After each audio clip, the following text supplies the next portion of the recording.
நாம் ஜெபித்து நாம் ஆரம்பிக்கலாம். அன்பும் இரக்கமுள்ள எங்கள் நல்ல தகப்பனே, கிருபையானதுனால மாலை வேலை காமுக்கு நன்றி சொல்லுகிறோம்ப்பா. இந்த நாளும் நாங்கள் உம்முடைய பிள்ளைகளாக இணைந்து உம்முடைய வார்த்தையை தியானிக்கும்படியாக கர்த்தர் தந்திருக்கிற நல்ல நேரத்திற்காக உமக்கு ஸ்தோத்திரம். கர்த்தருடைய ஆவியானவர் இந்த நாளில் எங்களோடு கூட பேசுவீராக. ஆவியானவர் எங்களுடைய உள்ளான மனுஷனுக்கு என்ன மன்னாவை தர விரும்புகிறீரோ அதை நீர் இந்த நாளில் எங்களுக்கு தாரும். எங்களோடு கூட நீர் பேசும், எங்களோடு கூட நீர் பேசும். நீர் பேசும் தெய்வம் அப்பா, நீர் பேசும் தெய்வம். நீங்க இந்த நாளில் எங்களோடு கூட இடைப்படுங்க. மறைவான உம்முடைய ரகசியங்களை புரிந்து கொள்ளும்படி எங்களுடைய மனக்கண்களை கர்த்தர் திறந்தருளுங்க. எல்லா விதமான சிந்தையில காணப்படுகிற தேவனுக்கு பிரியமில்லாத எண்ணங்கள், தேவனுக்கு பிரியமில்லாத யோசனைகள், தாறுமாறான எண்ணங்கள், வார்த்தையை கவனிக்க முடியாதபடிக்கு கவன சிதைவை ஏற்படுத்துகிற எண்ணங்கள் எல்லாவற்றையும் இயேசு கிறிஸ்துவின் நாமத்தினாலே எங்களுடைய சிந்தையை விட்டு, மூளைப்பகுதியை விட்டு வெளியேற்றுகிறோம். நீங்க இந்த நாளில் எங்களோடு பேசுங்க. உம்முடைய நாமம் மாத்திரம் மகிமை அடைவதாக. இயேசுவின் நாமத்தில் கேட்கிறோம் நல்ல பிதாவே, ஆமேன் ஆமேன். கர்த்தர் நல்லவர், அவருடைய கிருபை என்றும் உள்ளது. ஆம், தொடர்ச்சியாக அவருடைய வார்த்தையை நாம் தியானித்துக் கொண்டிருக்கிறோம்.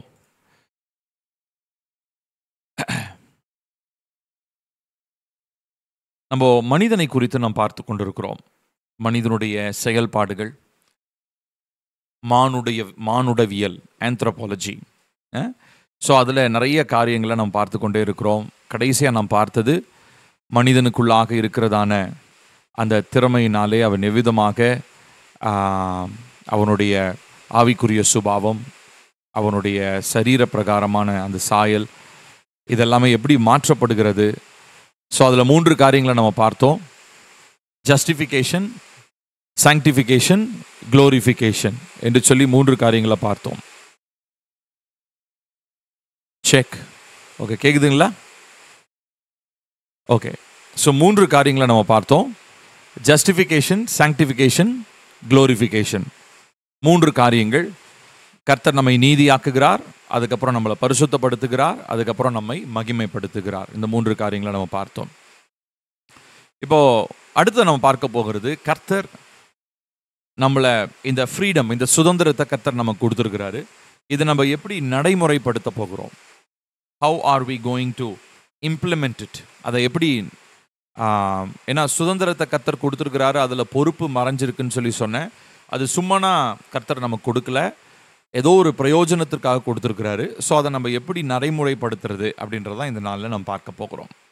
சரிங்களா? ஸோ மனுஷனுக்கு கர்த்தர் என்ன கொடுத்துருக்கிறாரு? சுதந்திரத்தை கொடுத்துருக்கிறாரு. அதை எப்படி அவன் பயன்படுத்த போகிறான்? இப்போது இதில் இந்த தேவன் மனுஷனுக்கு கொடுத்துருக்கிற இந்த சுதந்திரத்தில் அந்த மனுஷன் எடுக்கக்கூடிய முக்கியமான தீர்மானம், முதல் தீர்மானம் என்ன அப்படின்னா, தன்னுடைய நித்தியத்தை அவன் எங்கே செலவழிக்க போகிறான், அவனுடைய நித்தியம் எவ்விதமாக இருக்க போகிறது. இப்போ ஆக்சுவலி நித்தியம், பரலோகம் அப்படின்னா, நீ பார்த்தியா, செத்தவங்களுக்கு தான் தெரியும், நீ செத்து போனியா, இப்படின்லாம் சொல்லி கிண்டல் அடிக்கிறதான ஒரு ஒரு ஒரு நாட்களில் நம்ம வாழ்ந்து கொண்டு இருக்கிறோம். ஆதி காலத்துலேருந்து இது பேசிகிட்டு தான் இருக்கிறாங்க.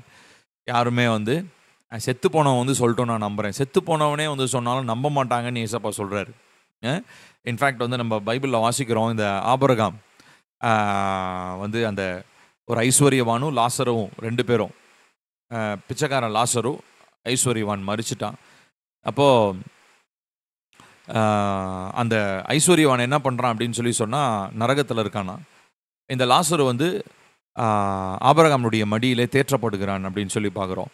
அப்போது இந்த ஐஸ்வர்யன் என்ன பண்ணான், கீழே இருந்து, ஐயா ரொம்ப தாகமாக இருக்குது, தண்ணி கொடுங்க அப்படின்னோடனே, அதெல்லாம் முடியாது அப்படின்றார் ஆபிரகாம். அதெல்லாம் அந்த சம்பவம், அந்த கான்வர்சேஷன்லாம் நமக்கு தெரியும்.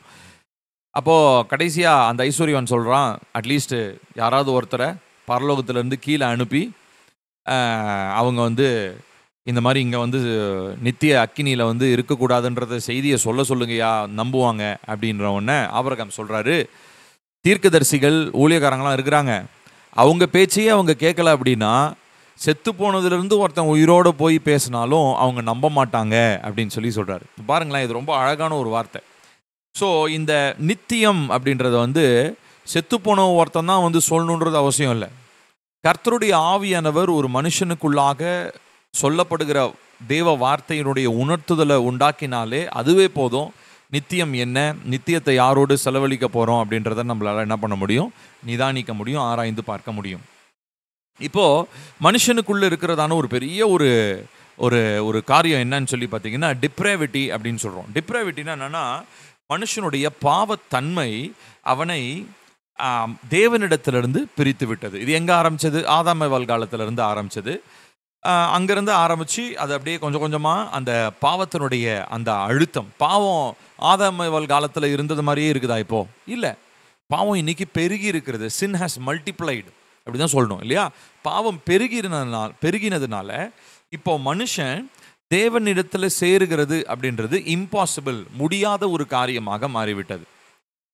இதை தான் நம்ம என்னன்னு சொல்கிறோம்னா டிப்ராவிட்டி. டிப்ராவிட்டினா என்ன அர்த்தம்னா, அவனுடைய பாவத்தன்மை அவ்வளோ கொடுமையாக மாறி பாவத்தினுடைய அழுத்தம் பெருகி பெருகி இன்னைக்கு அவனால் என்ன பண்ண முடியாதுன்னா, சுயமாக அவனால் அந்த காரியத்திற்குள்ளாக அவனால், அதாவது ரட்சிப்புக்குள்ளாக இயேசு கிறிஸ்துவை ஏற்றுக்கொள்ளுகிற அந்த காரியத்திற்குள்ளாக அவனால் வர முடியாது. சரிங்களா? ஸோ இதுதான். ஸோ இப்போ இந்த ஒரு நிலையில் இருக்கும் பொழுது இப்போ அவனுக்கு ஒரு ஃப்ரீடம் கொடுக்கப்படுது. என்ன ஃப்ரீடம்? அவன் வேணும்னா ஆண்டவராகிய இயேசு கிறிஸ்துவை விசுவாசித்து நித்திய வாழ்க்கையை அவன் தெரிந்து கொள்ளலாம். இல்லைன்னு சொல்லி சொன்னால் அவன் அப்படியே இருக்கிற மாதிரியே இருந்துட்டு போட்டோம், அவன் பாவத்திலே அவன் உழன்று இருக்கட்டும். ஸோ இதற்கு ஒரு பெரிய ஒரு தீர்மானத்தை கர்த்தர் நம்ம முன்னாடி, ஒரு சாய்ஸ் நம்ம முன்னாடி வைக்கிறாரு. இந்த சாய்ஸ், இந்த தீர்மானம் எடுக்கிறதுக்கு தான் நமக்கு கர்த்தர் என்ன கொடுத்துருக்கிறாருங்க? அந்த சுயம், டெசிஷன் மேக்கிங், தீர்மானம் எடுத்தல் அப்படின்றது. ஸோ அதை எப்படி எடுக்க வைக்கிறாரு? கட்டாயப்படுத்துகிறாரா நம்மளை? இல்லை, நம்மளை ஃப்ரீடமாக, நம்மளை ஃப்ரீயாக விடுறாரு. உனக்கு வேணும்னா நீ என்ன பண்ணலாம்? ரட்சிப்பை தெரிந்து கொள்ளலாம். உனக்கு வேணும்னா நீ நித்திய வாழ்க்கையை எடுத்துக்கொள்ளலாம். இல்லைன்னு சொல்லி சொன்னால் நீ வேணான்னா நீ அதை விட்டுறலாம் அப்படின்னு தான் சொல்கிறாரு. ஸோ இதை தான் நம்ம இங்கே பார்க்குறோம். ஸோ ஒரு மனிதன் பாவத்திலிருந்து அவன் பிரிக்கப்படுகிறான், தேவனிடத்திலிருந்து பிரிக்கப்படுகிறான் பாவத்தினாலே. இப்போ அவன் தானா, அவன் ஃப்ரீடம் இருக்குது, அவனுக்கு சுதந்திரத்தை கர்த்தர் கொடுத்துருக்கிறாரு. ஆனால் அந்த ஃப்ரீடமை பயன்படுத்தி அவன் தானா என்ன பண்ண முடியாது அப்படின்னு சொல்லி சொன்னால் தேவனிடத்தில் நெருங்க முடியாது. நான் சொல்கிறது புரியுதுங்களா? ஸோ அவன் தானா, அதாவது தேவன் ஒருவனை இழுத்து கொள்ளாவிட்டால் தானாய் ஒருவனும் பிதாவினிடத்தில் வரான்னு ஏசப்பா சொல்கிறாரு. ஸோ அப்போது ஒரு பக்கம் தேவனுடைய தீர்மானம் அது அப்படின்னாலும், இன்னொரு பக்கம் அவன் அந்த தீர்மானத்தை, தனக்கு கொடுக்கப்பட்டிருக்கிற அந்த அந்த டெசிஷன் மேக்கிங், அந்த சுதந்திரத்தில் அவன் என்ன பண்ணுறான்னா ஒரு ஒரு ஒரு தீர்மானம் எடுக்கிறான். ஆமாம், ஏசப்பா எனக்கு வேணும், நித்திய வாழ்க்கைன்னு ஒன்று இருக்குது, அதை நான் பற்றி கொள்ளணும் அப்படின்னு சொல்லி மனுஷன் அதை தீர்மானிக்கிறான். இப்போது இதை தான் நம்ம இந்த நாளில் நம்ம பார்க்குறோம். ஸோ அப்போது ஒரு மனுஷனால் என்ன பண்ண முடியாதுன்னா, சுவிசேஷத்தில் சொல்லப்படுகிற எல்லாவற்றையுமே தானாக என்ன பண்ண முடியாதுங்க, முன் வந்து மனமும் வந்து நான் ஃப்ரீடமாக இருக்கிறேன்னு சொல்லி சுவிசேஷம் சொல்லப்படுற எல்லா இடத்துலையும் மனுஷங்க ஏற்றுக்கொள்கிறாங்களா? இல்லை. சுவிசேஷம் சொல்லப்படுற இடத்துல நிறைய எதிர்ப்புகள் இருக்கிறது. இந்த நம்ம ஊரில் மாத்திரம் இல்லை, எல்லா தேசங்களிலும் எல்லா காலங்களிலும். ஏன், நோவா காலத்திலிருந்தே ரட்சிப்பு, அதாவது காப்பாற்றப்படுதல் இல்லையா? நோவா காலத்தில் வந்து தேவன் வந்து நோவாவும் அவனுடைய மனைவி, அவனுடைய பிள்ளைகள் மாத்திரம் தான் சொன்னார்.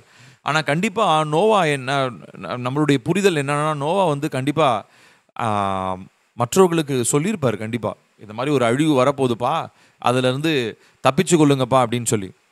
யாராவது நம்பினாங்களா? யாருமே நம்பலை. ஏன்னா அவங்க மழைன்றதை அதுக்கு முன்னாடி பார்க்கவே இல்லை. இப்போ எப்படி நம்ம ஆளுங்க சொல்லிட்டு இருக்காங்களா, பரலோகம்னு ஒன்று இருக்குதா, நரகம்னு ஒன்று இருக்குதா, கடவுள்னு ஒருத்தர் இருக்கிறாரா, நான் அதை பார்க்கல, நான் எதுக்கு நம்பணும் அப்படின்னு பேசுகிறாங்க இல்லையா? இதே மாதிரி தான் நோவா காலத்துலையும் பேசிகிட்டு இருந்தாங்க.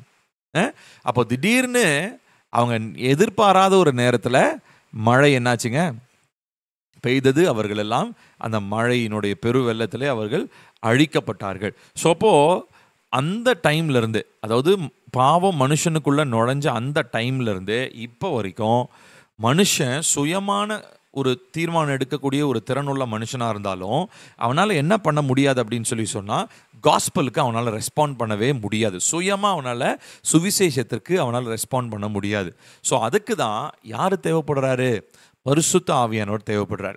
பரிசுத்த ஆவியானவர் ஒரு மனுஷனுக்குள்ளே இருந்து அந்த ரெஸ்பான்ஸ், இந்த பக்கத்தில் இருந்து ஒருத்தங்க எனக்கு வந்து சுவிசேஷத்தை சொல்கிறாங்க, சுவிசேஷத்தை சொல்லும் போது அதை நான் ஏற்றுக்கொள்ளணும், ஏற்றுக்கொள்ள வேண்டாம், அதில் உண்மை இருக்கிறது, அதில் சத்தியம் இருக்கிறது அப்படின்ற காரியத்தை எனக்குள்ள உணர்த்துதலை ஏற்படுத்துகிறவர் யாருங்க? பரிசுத்த ஆவியானவர். ஸோ பரிசுத்த ஆவியானவர் இந்த செயலை செய்கிறார். ஸோ பரிசுத்த ஆவியானவர் அதுக்கு நம்ம அனுமதி வழங்கும் போது அவர் உள்ள வந்து இந்த செயலை அவரால் செய்ய முடியும். சரிங்களா? நான் அதுதான் போட்டிருக்கேன் பாருங்கள், சிவப்புலம் போட்டிருக்கேன். Every person in home the holy spirit brings enlightenment.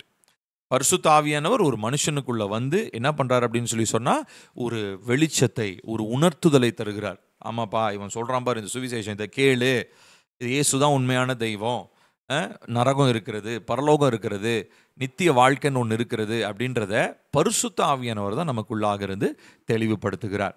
சரிங்களா? ஸோ இந்த தெளிவுபடுத்தினதுக்கு அப்புறம் அவரை ரிசீவ் பண்ணுறோம், அவரை ஏற்றுக்கொள்கிறோம் இல்லையா? இப்போ நம்ம எல்லாருக்குமே இயேசுப்பாவை பற்றி இப்போ நான் சிறு வயதுலேருந்து கேள்விப்படுறேன். ஒரு சிலர் நீங்கள் உங்களுடைய வாலிப நாட்களில் கேள்விப்படலாம், ஒரு சிலர் நீங்கள் உங்களுடைய பிரச்சனையின் காலத்தில் கேள்விப்பட்டிருக்கலாம். ஆனால் இயேசுப்பாவை பற்றி கேள்விப்பட்ட உடனே நீங்கள் என்ன பண்ணீங்க அப்படின்னு சொல்லி சொன்னால், அதை ரிசீவ் பண்ணீங்க, அதை ஏற்றுக்கொண்டீங்க, அந்த செய்தியை ஏற்றுக்கொண்டீங்க. அதை ஏற்றுக்கொள்றதுக்கு காரணம் என்ன? உங்களுக்குள்ள ஆவியானவர் ஒரு பக்கம் கிரியை செஞ்சார், இன்னொன்று உங்களுக்குள்ள அந்த ஃப்ரீடம் இருந்தது, அதை ஏற்றுக்கொள்வதற்கு வேண்டிய ஒரு சுதந்திரம் ஒன்று இருந்தது. ஸோ அந்த சுதந்திரத்தை முதலாவது நம்ம சுவிசேஷத்திற்காக தான் நம்ம பயன்படுத்தணும். அதை தான் கர்த்தர் நமக்கு இந்த நாளில் நமக்கு கற்றுக் கொடுக்குறார். சரிங்களா?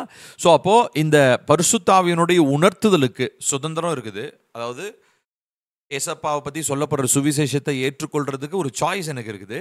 பரிசுத்தாவியானவரும் உணர்த்துறாரு. இது ரெண்டையுமே நான் நிராகரித்தேன் அப்படின்னா மாத்திரம்தான் தேவனுடைய நியாய தீர்ப்பு நாளில் எனக்கு என்ன கிடைக்கும்? தண்டனை எனக்கு கிடைக்கும். நான் சொல்கிறது புரியுதா? ஒரு பக்கம் சுவிசேஷம் பிரசங்கிக்கப்பட்டிருக்கிறது, அந்த சாய்ஸை நான் மறுத்துட்டேன். இன்னொரு பக்கம் ஆவியானவரும் எனக்கு உணர்த்தியிருக்கிறார். உள்ளுக்குள்ள ஒரு உணர்த்துதல், ஆமால அப்படின்ற ஒரு யோசனை எனக்குள்ளே வந்துச்சு. ஆனால் அந்த யோசனையை நான் மட்டுப்படுத்திட்டேன், அதை வந்து நான் மட்டம் தட்டிட்டேன். எனக்கு வேணாம், அந்த யோசனையெல்லாம் வேணாம், ஆவியானவர் கொடுக்குற யோசனையெல்லாம் வேணான்னு சொல்லி நான் என் சொந்த விருப்பத்தின்படி இருந்துட்டேன். ஸோ அப்போ என்ன நடக்குது அங்கே? நிச்சயமாக நியாய தீர்ப்பு அந்த மனுஷனுக்கு வைக்கப்படுகிறது. புரியுதுங்களா? ஸோ அப்போ சுதந்திரத்தை நம்ம நடைமுறைப்படுத்துறது முதல்ல எங்கெங்க? நம்மளுடைய ரட்சிப்பை தெரிந்து கொள்ளுதலில், நம்முடைய நித்திய வாழ்க்கை குறித்ததான ஒரு அதாவது சுவிசேஷம், பேசிக்கலி சுவிசேஷம் பிரசங்கிக்கப்படும் பொழுது, இயேசுதான் உண்மையான தெய்வம், இயேசுவை இல்லாமல் ரட்சிப்பு இல்லை, இயேசுதான் தேவனுடைய குமாரன், மரணத்துக்கு அப்புறம் நமக்கு ஒரு வாழ்க்கை இருக்குது அப்படின்றத பிரசங்கிக்கப்படும் போது, நம்ம காதுகளில் கேட்கும் பொழுது நம்ம அதை ஏற்றுக்கொண்டோம் இல்லைங்களா? இதுதான் சுதந்திரத்தினுடைய முதல் பாகம். அடுத்ததா சுதந்திரத்தினுடைய இன்னொரு பாகம் என்ன அப்படின்னு சொல்லி பார்த்தீங்கன்னா, நம்ம செய்கிறதான, அதாவது நம்ம எடுக்கிறதான நம்முடைய செயல்கள், நம்ம செய்யக்கூடிய எல்லா செயல்களிலுமே அந்த சுதந்திரத்தை நம்ம என்ன பண்ண முடியும்? நடைமுறைப்படுத்த முடியும். இப்போ உதாரணத்திற்கு எனக்கு சுதந்திரமாக இருக்குது அப்படின்றனால நான் வந்து என் இஷ்டத்துக்கு நான் ஒரு வாழ்க்கையை நான் வாழ முடியாது. கரெக்டாக? இப்போ உதாரணத்துக்கு இப்போ எனக்கு திருமணம் ஆயிடுச்சு. நான் வந்து என்னுடைய மனைவியை ஏதோ ஒரு சூழ்நிலையினால நான் இங்கே விட்டுட்டு நான் ஒரு ஊருக்கு போகிறேன்னு வச்சுக்கோங்க. ஊருக்கு போகிற இடத்துல அங்கே வந்து என்கிட்ட வேற ஒரு பெண் வந்து என்கிட்ட பழகுறாங்க. சரியா? இப்போ நல்லா கவனிக்கணும். இப்போ எனக்கு வந்து சாய்ஸ் இருக்குது. அது வந்து நான் யாருமே தெரியாத ஒரு ஊருன்னு வச்சுப்போம். இப்போ அந்த நேரத்தில் சரி கொஞ்சம் நேரம் தானே, நான் போகிற நேரம் வரைக்கும் இவங்ககிட்ட பேசி கொஞ்சம் ஏதாவது நம்மளுடைய மாம்ச இச்சைகளை தீர்த்துக்கலாம் அப்படின்னு சொல்லி நான் ஒரு வேளை என்னுடைய மனைவி அல்லாத வேற ஒரு பெண்ணோடு நான் பேசுகிறேன். ஸோ அங்கே என்ன நடக்குது? அங்கே வந்து யாருமே என்னை பார்க்கல, என் மனைவி என் கூட இல்லை, சூழ்நிலைலாம் வந்து நான் வந்து என் இஷ்டத்துக்கு செய்கிறதுக்கான ஒரு சூழ்நிலை எனக்கு சாதகமாக இருக்குது. ஸோ அப்போ நான் என்ன பண்ணுறேன் அப்படின்னா, அந்த இடத்துல ஒரு யோசனை ஒன்று பண்ணுறேன். சரி இவங்ககிட்ட கொஞ்சம் நேரம் பேசுவோம், இவங்க சொல்கிறத செய்யலாம், இல்லை ஏதோ ஒன்று என் மனசுக்கு என்ன தோணுதோ நான் அந்த அந்த பாவத்தன்மை உள்ளிருந்து என்ன தூண்டுதோ அதை நான் செய்ய ஆரம்பிக்கிறேன்னு வச்சுக்கோங்களேன். இப்போ யோசிச்சு பாருங்கள், இதுக்குரிய கான்சிக்வன்ஸ் இருக்குமா இல்லையா? கண்டிப்பாக இருக்கும். நான் என்ன நினச்சிக்கிறேன்னா, என் மனசுக்கு ஃப்ரீயாக இருக்குது, யாரும் பார்க்கல, நான் இஷ்டத்துக்கு நான் செய்கிறேன் அப்படின்னு நான் நினைக்கிறேன். ஆனால் ஒன்று நம்ம புரிஞ்சுக்கணும் என்னன்னா, ஃப்ரீடம், இந்த சாய்ஸ், இந்த ஃப்ரீடம் கர்த்தர் கொடுத்தாலும் அந்த ஃப்ரீடமில் நம்ம செய்கிற ஒவ்வொரு செயலுக்கும் ஒரு கான்சிக்வன்ஸ், ஒரு விளைவு ஒன்று இருக்கிறது. நம்ம நல்லா புரிஞ்சுக்கணும். சரிங்களா? பொதுவாக அந்த சயின்ஸில் சொல்லுவாங்க இல்லைங்களா, எவ்ரி என்ன reaction has opposite and equal reaction என்னமோ அந்த மாதிரி சொல்லுவாங்க. ஒவ்வொரு செயலுக்கும் every action has opposite and equal reaction அப்படின்னு சொல்லுவாங்க. ஒவ்வொரு செயலுக்கும் ஆப்போசிட் அண்ட் ஈக்குவல், எதிர்மறையான ஒரு ரியாக்ஷன் ஒன்று இருக்கும் அப்படின்னு சொல்லி சயின்ஸில் சொல்லுவாங்க இல்லையா? அதே மாதிரி தான் இப்போது எனக்கு வந்து சுதந்திரத்தை கர்த்தர் கொடுத்துருக்கிறாரு. நான் சுதந்திரமாக நான் என்ன வேணால் பண்ணலாம். என் மனைவி இல்லை, யாரும் என்னைய பார்க்கல, நான் ஒரு விஷயத்த நான் செய்யலாம். ஆனால் அதனுடைய கான்சிக்வன்ஸ் கண்டிப்பாக இருக்கும். அது ஒருவேளை அப்போ தெரியாது, ஒருவேளை 10 வருஷம் ஆகி கூட தெரியாது. ஆனால் என் ரத்தத்தில் அது கண்டிப்பாக, ஏன்னா நான் எடுக்கக்கூடிய ஒவ்வொரு சாய்ஸும், என்னுடைய வாழ்க்கையில் நான் எடுக்கக்கூடிய ஒவ்வொரு தீர்மானமும், இந்த சுதந்திரத்தை பயன்படுத்தி நான் எடுக்கக்கூடிய ஒவ்வொரு தீர்மானமும் என்னுடைய டிஎன்ஏவை, என்னுடைய பிளட் லைனை அது என்ன பண்ணுது தெரியுங்களா? அது வந்து உருவாக்கி கொண்டே இருக்கிறது. என்னுடைய பிளட் லைன் ஆல்ரெடி ஒரு ரத்தம் எனக்குள்ளே ஓடுது. நான் வந்து ரொம்ப பரிசுத்தவான் மாதிரி இயேசுவின் ரத்தத்தையும் பானம் பண்ணிக்கலாம், இயேசுவின் சரீரத்திலும் நான் பங்கெடுக்கலாம், திருவிருந்தெல்லாம் பங்கெடுக்கலாம். ஆனால் என்னுடைய தீர்மானத்தை நான் தவறாக பயன்படுத்தி, என்னுடைய ஃப்ரீடமை நான் தவறாக பயன்படுத்தி தேவையில்லாத ஒரு ஆக்ஷன் நான் செய்கிறேன்னு வச்சுக்கோங்களேன், தேவையில்லாத செயலை நான் செய்கிறேன்னா அதனுடைய கான்சிக்வன்ஸ் கண்டிப்பாக என்னுடைய வாழ்க்கையில் இருக்கும். ஒருவேளை இப்போ நான் அந்த மாதிரி மறைவாக என் மனைவிக்கு மறைவாக ஒரு காரியத்தை செய்கிறேன்னு வச்சுக்கோங்களேன், அது மனைவிக்கு கடைசி வரைக்குமே தெரியாமல் கூட இருக்கலாம். ஆனால் என் ரத்தத்தில் அதனுடைய தாக்கம் மறைந்திருக்கும். நான் சொல்கிறது உங்களுக்கு புரியுதா உங்களுக்கு? ஸோ இந்த டெசிஷன் மேக்கிங் ஆர் இந்த ஃப்ரீடம், கர்த்தர் கொடுக்கறதான இந்த சுதந்திரம், ஒரு மனுஷனுக்கு தேவன் கொடுக்குற இந்த சுதந்திரத்தில் அவனுக்கு என்ன வேணால் செய்கிறதுக்கு அவனுக்கு சுதந்திரம் இருக்குது. அவன் ரொம்ப free, is free to two anything. அவனுக்கு அந்த ஃப்ரீடம் இருக்குது. ஆனால் அந்த ஃப்ரீடமில் அவன் பயன்படுத்தி அவன் என்ன செயலை செய்கிறான்? ஒருவேளை தேவனுக்கு பிரியமான நற்கிரியைகள், நீதியான செயல்களை செஞ்சானா அதுக்கும் ஆக்ஷன் இருக்குது, அதற்கான ஆசீர்வாதங்கள் இருக்குது, அதற்கான நன்மைகள் உண்டு. அதே நேரத்தில் தீமையான காரியங்களை நான் செய்யும் பொழுது அதற்கான விளைவுகளும் நிச்சயம் உண்டு. ஒருவேளை ஃபிசிக்கலாக அந்த விளைவுகள் வெளிப்படலைன்னாலும் கண்டிப்பாக என்னுடைய ரத்தத்தில் அது ஊறி போய் என் தலைமுறையில், என் சந்ததியில், என் பிள்ளைகளை, என்னுடைய தலைமுறையவே அது பாதிக்கக்கூடிய அளவுக்கான ஒரு காரியமாக என் ஒருத்தனுடைய செயல், அந்த சுதந்திரம்ன்றத ஒன்றை நான் தவறாக பயன்படுத்தி நான் செய்கிற செயல் என்னுடைய மொத்த தலைமுறையுமே அது என்ன பண்ணுதுங்க, பாதிக்கக்கூடியதாக இருக்கிறது. சரிங்களா? ஸோ அதனால தான் ஏற்கனவே சொன்னேன், freedom comes with responsibility or it coincides with responsibility. சுதந்திரத்தை கர்த்தர் கொடுத்துருக்கிறாருன்னா சுதந்திரத்தோடு கூடிய பொறுப்பையும் கொடுக்குறாரு. ஸோ இப்போ எனக்கு சுதந்திரம் இருக்குது, நான் சொன்னேன் இல்லைங்களா, நான் தனியாக இருக்கிறேன், ஒரு நபரோட நான் என்ன எப்படி வேணால் பேசலாம், என்ன வேணால் பண்ணலாம், ஆனால் அதோடு கூட எனக்கு பொறுப்பும் இருக்குது. அந்த டைமில் எனக்கு என்ன பொறுப்பு? ஏசப்பா என்னை ரட்சித்திருக்கிறாரு, நான் அவருக்கு உண்மை உள்ளவனாக இருக்கணும், என் மனைவிக்கு நான் உண்மை உள்ளவனாக இருக்கணும், என் தலைமுறை இதனால் பாதிக்கப்படும். இதெல்லாம் நான் யோசித்தேன்னா அந்த தவறான காரியத்தை, என் தீர்மானத்தை பயன்படுத்தி, சுதந்திரத்தை பயன்படுத்தி என்ன பண்ண மாட்டேன், நான் செய்ய மாட்டேன். காரணம் என்ன? அதனுடைய விளைவுகளை நான் யோசித்து பார்க்குறேன். ஸோ அதுதான் ரெஸ்பான்சிபிலிட்டின்னு சொல்கிறேன். ரெஸ்பான்சிபிலிட்டின்னா என்னது? இதை செய்யும் போது இதனுடைய விளைவுகள் என்ன, அதுதானே ரெஸ்பான்சிபிலிட்டி. இப்போ உதாரணத்துக்கு நான் ஒரு நற்கிரியை செய்கிறேன்னா அதனுடைய விளைவுகள் எனக்கு தெரியும். நான் ஒரு தீமை செஞ்சேன்னா, தீமை செய்யும்போது மட்டும் யாராவது அதனுடைய விளைவுகளை யோசிக்கிறாங்களா? யோசிச்சு பாருங்கள், இல்லை, யாருமே அதை யோசிக்கவே மாட்டாங்க. ஏன்னா தீமை செய்யும் போது அது மொமெண்டரியாக இருக்கும், அந்த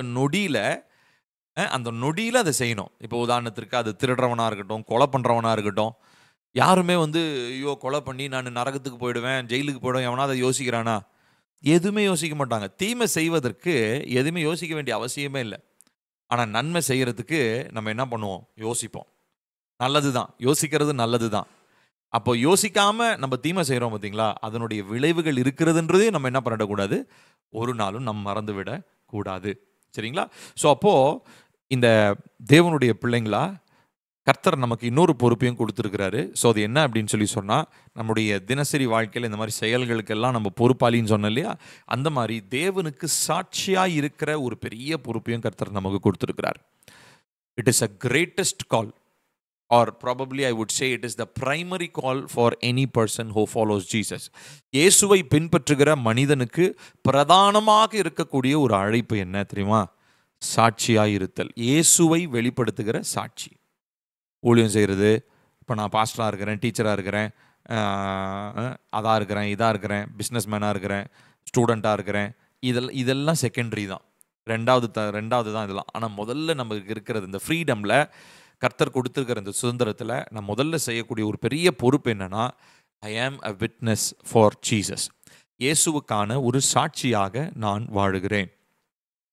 நீங்கள் தனியாக இருந்தாலும் சரி, திருமணமாக இருந்தாலும் சரி, குடும்பத்தோடு இருந்தாலும் சரி, எந்த நிலையிலும் இயேசுவுக்கான சாட்சியாக நான் வாழுகிறேன். அதாவது வெறுமனே கிறிஸ்தவங்களுக்கு நிறைய பேர் வந்து பார்த்தீங்கன்னா, ஏசப்பாவுக்கு சாட்சியா கிறிஸ்தவங்க முன்னாடி மட்டும், ஏன்னா கிறிஸ்தவங்களுக்கு தெரியும் இவன் கிறிஸ்தவன். இப்போ உதாரணத்துக்கு, இப்போ நான் இப்போ சர்ச்சில் ஒரு 150 நம்ம சர்ச்சில் ஒரு 180 200 பேர் இருக்காங்க.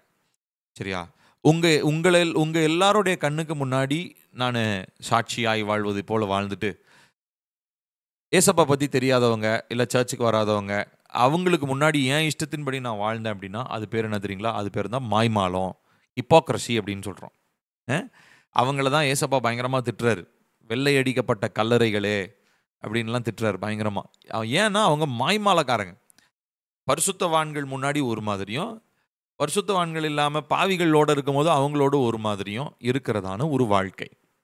இப்போ இது பேர் சாட்சி கிடையாது. ஸோ சாட்சினா என்னன்னா, எல்லா இடத்திலையும் தேவனை அறிந்தவர்கள் முன்பதாகவும் சாட்சி, தேவனை அறியாதவர்கள் முன்பதாகவும் சாட்சி. இதுதான் சாட்சி. ஸோ இந்த சாட்சி எதனால நம்ம சாட்சியாக வாழணுன்ற ஒரு காரியம் எதனால வருதுங்க? நம்ம தேவனுக்காக, தேவன் நமக்கு கொடுத்திருக்கிற அந்த சுதந்திரத்தை நம்ம பயன்படுத்தி பொறுப்புள்ள செயல்களை நம்ம செய்யும் பொழுது. So we are responsible for everything that we do. நம்ம செய்கிறதான எல்லா செயல்களுக்கும் நமக்கு ஒரு ஒரு ஒரு ஒரு பொறுப்புணர்வை நம்ம எடுத்துக்கணும். கர்த்தர் அதை நமக்கு சுதந்திரமாக நமக்கு அதை கொடுத்துருக்கிறார். ஸோ அப்போது இப்போ இந்த உலகத்தில் நான் இருக்கும் பொழுது நான் செய்கிறதான காரியம், ஸோ முதலாவது நான் சாட்சியாக இருக்கிறேன். அடுத்ததாக உதாரணத்துக்கு இப்போ நான் திருமணம் ஆகிருக்கிறேன் அப்படின்னா, எனக்கு, என் மனைவிக்கு, என் குடும்பத்திற்கான காரியங்களை நான் என்ன பண்ணணும்? நியாயமான விதத்தில், நான் சரியான விதத்தில் என் குடும்பத்திற்கான தேவைகளை நான் பார்க்கணும். என்னோட குடும்பத்தினுடைய தேவைகளை சந்திக்கும்படி நான் உழைக்கணும் இல்லைங்களா? என்னுடைய குடும்பத்தினுடைய காரியங்களை நான் தான் பார்க்கணும். அஃப்கோர்ஸ் தேவன் தேவைகளை சந்திக்கிறாரு. பட் இந்த உலகத்தில் எனக்கு ஒரு பொறுப்புன்னு ஒன்று இருக்குது இல்லையா? கர்த்தர் எல்லாம் பார்த்துக்குவாருன்னு சொல்லிட்டு நான் பாட்டுக்கு உட்காந்துட்டு இருந்தால் அது எப்படி இருக்கும் இல்லைங்களா? ஸோ அதனால தான் இந்த ஃப்ரீடம் அண்ட் ரெஸ்பான்சிபிலிட்டின்னு வரும்போது இந்த விஷயத்தில் நீங்கள் ஒரு விஷயத்தை தெளிவாக புரிந்து கொள்ளணும். கர்த்தர் எனக்கு அந்த சுதந்திரத்தை கொடுத்துருந்தாலும் அதை நான் ஞானமாக அதில் பொறுப்புள்ளவனாக நான் எப்படி வாழ முடியும்? இதை தான் நம்ம தேவனிடத்தில் ஒவ்வொரு நாளும் நம்ம கேட்கணும். அதுக்கு தான் நமக்கு தெய்வீக ஞானம் நமக்கு தேவைப்படுகிறது. டிவைன் விஸ்டம் நமக்கு தேவை. எதுக்கு? கர்த்தர் கொடுத்துருக்கிறதான சுதந்திரத்தை சரியாக நான் எப்படி பயன்படுத்துறது, ஒரு ரெஸ்பான்சிபிளாக நான் எப்படி பயன்படுத்துறது. முதலாவது எப்படி சாட்சியாக இருக்கிறது, என் குடும்பத்திற்கு நான் எப்படி என்னுடைய குடும்பத்தின் காரியங்களை நான் சந்திக்கிறதுக்கு நான் அதை எப்படி பயன்படுத்துவேன். அடுத்ததாக தேவனுக்குள்ளே வளர்றதில்ல, கிறிஸ்துவுக்குள்ளே என் குடும்பத்தை வளர்க்கறதில்ல. இப்போ என் மனைவியை தேவனுக்குள்ளே வளர்க்கிறது யாருடைய பொறுப்பு? என் மனைவியினுடைய பொறுப்பு மாத்திரம் இல்லை, என் மனைவியினுடைய இண்டிவிஜுவல் ரெஸ்பான்சிபிலிட்டி மாத்திரம் இல்லை, கணவனாக என்னுடைய பொறுப்பும் அதுவாக தான் இருக்குது. ஸோ அப்போது அதனால தான் பொதுவாக இப்படி சொல்லுவாங்க, நீங்கள் கவனிச்சிருக்கீங்களான்னு தெரில, ஒரு குடும்பத்தில் ஆண் முதல்ல, அதாவது குடும்பத்தின் தலைவர் ரட்சிக்கப்பட்டார்னு வச்சுக்கோங்களேன், சீக்கிரத்தில் மனைவி பிள்ளைங்க எல்லாமே வந்துடுவாங்க. ஆனால் ஒரு குடும்பத்தில் பெண் முதலாவது ரட்சிக்கப்படுறாங்கன்னு வச்சுக்கோங்களேன், அவங்க ரொம்ப கஷ்டப்படணும். அந்த கணவர் அப்புறம் பிள்ளைகள் இல்லை பிள்ளைகள் அப்புறம் கணவன் அப்படி தான் இருக்கும். இப்போ நம்ம சர்ச்சில் பார்த்தீங்கன்னா முக்கால்வாசி பேர் பெண்கள் தான் வந்திருப்பாங்க. ஏன்னா அவங்க தான் அந்த தேவையை உணர்ந்து, அந்த என்ன சொல்கிறது, அந்த ரெஸ்பான்சிபிலிட்டியை உணர்றவங்க அவங்களா தான் இருக்கும்னு சொல்லி நான் நம்புகிறேன். மேக்ஸிமம் சால்வேஷன் ஒரு குடும்பத்துக்கு பெண் மூலமாக தான் வருது. ஆனால் ஆண் மூலமாக அது வந்துச்சுன்னா அதனுடைய தாக்கம், அதனுடைய இம்பேக்ட் இருக்கு இல்லைங்களா, அது பயங்கரமாக இருக்கும். அது குடும்பத்தை சீக்கிரமாக அந்த சுவிசேஷம் பற்றி பிடிக்கும். அந்த ரட்சிப்பின் அனுபவம் அந்த குடும்பத்தில் ஈஸி. அதே மாதிரி குடும்பத்தில் அந்த குடும்ப தலைவர் ஏசப்பாக்காக சாட்சியாக வாழ ஆரம்பிச்சிட்டாருன்னு வச்சுக்கோங்களேன், மனைவி பிள்ளைங்கள்லாம் ஆட்டோமேட்டிக்காக அந்த ஃப்ரீக்வன்சியில் வந்துடுவாங்க. அவர் கஷ்டப்பட வேண்டிய அவசியமே கிடையாது. இவங்க ஒரு பக்கம் அவங்க ஒரு பக்கம் இழுத்துக்கிட்டு ஓட வேண்டிய அவசியமே இல்லை, கணவர் தான். ஸோ இந்த மனைவியாக இருக்கட்டும், கர்த்தர் கொடுத்த பிள்ளைகளாக இருக்கட்டும், கணவர் ஒழுங்காக இந்த சுதந்திரத்தை பயன்படுத்தி ரெஸ்பான்சிபிளாக பொறுப்புள்ளவராக தேவனுக்குள்ளே வளர ஆரம்பிச்சிட்டார்னாலே ஆட்டோமேட்டிக்காக மனைவியும் பிள்ளைகளையும் என்ன பண்ணிடலாம்? தேவனுக்குள்ளே வழி நடத்திடலாம். இது ரொம்ப ரொம்ப ஈஸி, சரிங்களா? அதனால தான் குடும்பத்தினுடைய தலைவனாக தேவன் யாரை வைக்கிறாரு? கணவனை வைக்கிறாரு, சரிங்களா? ஸோ இந்த குடும்ப உறவில் கணவனுடைய அந்த பொறுப்பை அவர் எப்போ மிஸ் பண்ணுறாரோ அப்போது யார் பொறுப்பெடுக்க வேண்டியதாக இருக்குது? ஒரு குடும்பத்தில் யாரோ ஒருத்தர் பொறுப்பெடுக்கணும் இல்லையா? ஸோ அப்போது மனைவி எடுக்கிறாங்க. மனைவி எடுக்கும்போது அவங்க ரொம்ப கஷ்டம். ஏன்னா அது அவங்களுக்கு தாங்க முடியாத ஒரு சுமை. அது இப்போ இன்னைக்கு நமக்கு எனக்கு எனக்கு தெரிஞ்சு 190 குடும்பங்களில் பெண்கள் தான் என்ன பண்ணுறாங்க, அதிக ரெஸ்பான்சிபிளாக இருக்கிறத நம்மளால பார்க்க முடியுது. ஸோ அப்போது பிசாசு என்ன பண்ணிடுறான், இந்த உலகத்தினுடைய மாயை, இந்த உலகத்தினுடைய தாக்கம், தந்திரங்கள், பல காரியங்களினாலே ஆண்களுடைய ரெஸ்பான்சிபிலிட்டியை குறைச்சிடுறான். இன்னைக்கு நம்மளை சுற்றி பார்க்கும்போது பொறுப்புள்ள ஆண்களை விட பொறுப்புள்ள பெண்கள் தான் நிறைய பேர் இருக்கிறாங்க. இப்போ இந்த குடிச்சிட்டுலாம் கிடக்கும்போது பாருங்களேன், குடிச்சிட்டு அப்படியே தன்னிலை மறந்து அரை நிர்வாணமாக ரோட்டில் படுத்திருப்பான். மனைவி வந்து என்ன பண்ணுவாங்க, அவனை அடிச்சோ உதைச்சோ தண்ணியை ஊற்றியோ ஏதோ ஒன்று பண்ணி அந்த கணவனை இழுத்துட்டு போவாங்க. யோசிச்சு பாருங்க, இப்போ அந்த அம்மாவுக்கு தான் பொறுப்பு இருக்குது. ஐயோ என் கணவனுடைய வாழ்க்கை, என் பிள்ளைகளுடைய வாழ்க்கை, என் கணவனுடைய உயிர் போயிடக்கூடாது, அவர் இப்படியே இருக்கிறாரே அப்படின்னு சொல்லி பாருங்களேன். ரட்சிக்கப்படாதவங்க கூட பெண்கள் தான் இன்னைக்கு அதிகமாக ஃபேமிலிக்காக ரொம்ப ரெஸ்பான்சிபிளாக இருக்கிறத நம்மளால் பார்க்க முடிகிறது. இது நீங்கள் ஒத்துக்கொள்வீங்க தான் நான் நினைக்கிறேன். ஸோ ஆனால் இது வந்து பிசாசனுடைய ஒரு பயங்கரமான ஒரு தந்திரம். ஆண்கள் தான் ஃபஸ்ட்டு ரெஸ்பான்சிபிளான ஒரு பர்சனாக குடும்பத்தில் இருக்கணும். குடும்பத்தின் தலைவன் தான் முதலாவது பொறுப்புள்ள ஒரு மனிதனாக இருக்கணும். அவர் ரெஸ்பான்சிபிள் ஆயிட்டார்னா குடும்பம், அதாவது மனைவி, பிள்ளைகள் எல்லாமே ஆட்டோமேட்டிக்காக அந்த ஃப்ரீக்வன்சியில் வந்துடுவாங்க. அந்த அந்த அந்த அந்த அமைப்புக்குள்ளே அவங்க வந்துடுவாங்க, அந்த செட்டப்புக்குள்ளே அவங்க வந்துடுவாங்க. ஆனால் பிசாசு டார்கெட் யாரை தான் பண்ணுறான், முதல்ல ஆண்கள், அதுவும் முக்கியமாக குடும்பத்தின் தலைவர்களை தான் பிசாசு டார்கெட் பண்ணுறான். ஸோ அப்போது மனைவிகள், நீங்கள் உங்கள் பிள்ளைகளுக்காக நீங்கள் ஜோம் பண்ணீங்கன்னா அதை விட ஒரு படி அதிகமாக உங்கள் கணவருக்காக ஜெபிக்கணும். அதே மாதிரி பிள்ளைகள் கண்டிப்பாக நம்முடைய தகப்பனுக்காக, உங்களுடைய அப்பாவுக்காக ஜெபிக்கணும் அதிகமாக. அஃப்கோர்ஸ் 2 பேருக்காகவும் ஜெபிக்கிறோம். பட் ஏன்னா அப்பா இருக்கிற வரைக்கும், கணவர் இருக்கிற வரைக்கும், the man of the house, அந்த குடும்பத்திற்கு தலைவர்னு ஒருத்தர் இருப்பார். ஒருவேளை ஹஸ்பண்ட் இறந்துருப்பார், பையன் தான் வீட்டினுடைய தலைவராக இருக்கான்னு வச்சுக்கோங்களேன். உங்கள் அந்த குடும்பத்தினுடைய தலைவன் ஆண் மகனாக யார் இருக்கிறாரோ அவருக்காக நம்ம அதிகமாக ஜெபிக்கணும். ஏன்னா அவர் தான் அந்த முழு குடும்பத்தையும் பொறுப்புள்ளவராக நடத்தி செல்லுகிற ஒரு பெரிய ஒரு ரெஸ்பான்சிபிலிட்டி. நான் தான் சொன்னேன், ஒரு ஃப்ரீடம் இருக்குது அந்த மேனுக்கு. ஒருவேளை நம்ம இப்படி சொல்லுவோம், எங்கள் பெண்களுக்கு இருக்கிற பொறுப்பு மாதிரி ஆண்களுக்கெல்லாம் பொறுப்பு கிடையாதுங்க, அதில் ரெஸ்பான்சிபிலிட்டிலாம் ஆண்டவர் கிடையவே கிடையாது. ஆண்களுக்கு தான் அதிக பொறுப்பு தான். ஆனால் அது வெளியே தெரியறதில்ல, ஆண்கள் அதை வெளியே காமிச்சிக்கிறது கிடையாது, ஆண்கள் அதை ஒழுங்காக செயல்படுத்துறது இல்லைன்னு நான் நினைக்கிறேன். உண்மையாலுமே சொல்லப்போனால் ஆண்களுக்கு தான் அதிகமான ரெஸ்பான்சிபிலிட்டி இருக்குது. ஸோ சாட்சியாக வாழணும், ஏசப்பாவை வெளிப்படுத்தணும், மனைவியை தேவனுக்குள்ளாக வளர்க்கணும், பிள்ளைகளை தேவனுக்குள்ளாக வளர்க்கணும், வேலை செய்கிற இடத்துல சாட்சியாக இருக்கணும். எல்லா இடங்களிலுமே நமக்கு சுதந்திரம் கொடுக்கப்பட்டிருந்தாலும் அந்த இடத்துல அந்த பொறுப்பை நான் எப்படி வெளிப்படுத்துகிறேன். ஸோ இந்த ஆண்கள் அப்படின்றவங்க வந்து உண்மையாலுமே கர்த்தர் வந்து அவங்கள எப்படி வச்சிருக்கிறார் அப்படின்னு சொன்னால், அவங்கள குடும்பத்தினுடைய என்ன சொல்கிறது, ஒரு அதாவது ஏசப்பாக்கு அடுத்து அவங்க தான் இல்லையா, அப்படி தானே இருக்குது. குடும்பத்தினுடைய தலைவர் கணவன். அப்போ இந்த கணவனுக்கு தலைவர் யார்? இயேசு கிறிஸ்து. ஸோ ஜீசஸுக்கு அடுத்த நிலைமையில் இருக்கிறவங்க யார் தெரியுமா? கணவன்மார்கள் தான், தகப்பன்மார்கள் தான். ஸோ அதனால் ஒரு ஃபேமிலி அப்படின்னு வரும்பொழுது இந்த ரெஸ்பான்சிபிலிட்டின்றது ரொம்ப ரொம்ப ரொம்ப ரொம்ப ரொம்ப முக்கியமானது. அதுவும் ஆண்கள். ஸோ உங்கள் வீட்டில் இருக்கிற ஆண்கள் இருக்கலாம், இல்லை உங்கள் வீட்டில் உங்களுடைய பிள்ளைகள் சின்ன பசங்களாக இருக்கலாம், அவங்களுக்காக நீங்கள் இப்போவே ஜோம் பண்ணணும். மனைவிமார்கள் உங்கள் கணவனுக்காக அதிகமாக ஜெபிக்கணும். அதே மாதிரி பெற்றோர் உங்கள் வீட்டில் இருக்கிற ஆண் பிள்ளைகளுக்காக கண்டிப்பாக ஜெபிக்கணும். ஆண் பிள்ளை கரெக்டாக இருந்துச்சுன்னா ஆண் பிள்ளை கூட இருக்கக்கூடிய மற்ற எல்லா பிள்ளைகளும், ஆண் மகனோடு இருக்கிற மற்ற எல்லா பிள்ளைகளும் கரெக்டாக இருப்பாங்க. சரிங்களா? இது கர்த்தர் ஏற்படுத்தின ஒரு ஃபார்ம். ஏன்னா அந்த அந்த அந்த செயின் ஆஃப் கமாண்டுன்னு சொல்லுவாங்க. அதாவது அந்த அந்த அந்த அந்த ஒரு கட்டளையை எடுத்துக்கொண்டு அதை செயல்படுத்துறதா இருக்கட்டும், வார்த்தைக்கு கீழ்ப்படுகிறதா இருக்கட்டும், அது ஒரு மேன் செஞ்சிட்டாருன்னா, அப்பாவே செஞ்சிட்டாரு, கணவரே செஞ்சிட்டாரு, நான் ஏன் செய்யக்கூடாது அப்படின்றதான் வருமே ஒழிய, கணவன் செஞ்சு நான் செய்யக்கூடாது அப்படின்லாம் யாருக்குமே வராது. மேக்ஸிமம் 99% நான் சொல்கிறேன், கணவன் கரெக்டான காரியத்தை செஞ்சிட்டாருன்னா கண்டிப்பாக மனைவி பிள்ளைகளும் சரியான காரியங்களை, அதாவது நான் சொல்கிறத பொறுத்து நான் எதை வச்சு சொல்கிறேன் அப்படின்னா ரெஸ்பான்சிபிலிட்டி, அந்த சுதந்திரத்தை பயன்படுத்தி அவர் எவ்வளோ ரெஸ்பான்சிபிளாக இருக்கிறாரு அப்படின்றத குறித்து தான் இருக்கிறது. ஸோ இங்கே ரெண்டாவது நான் பார்த்தது, நம்ம செய்கிறதான செயல்களுக்கு நாம் பொறுப்புள்ளவர்களாக இருக்கிறோம் ஃப்ரீடமில். அடுத்ததாக நாம் பார்க்கிறது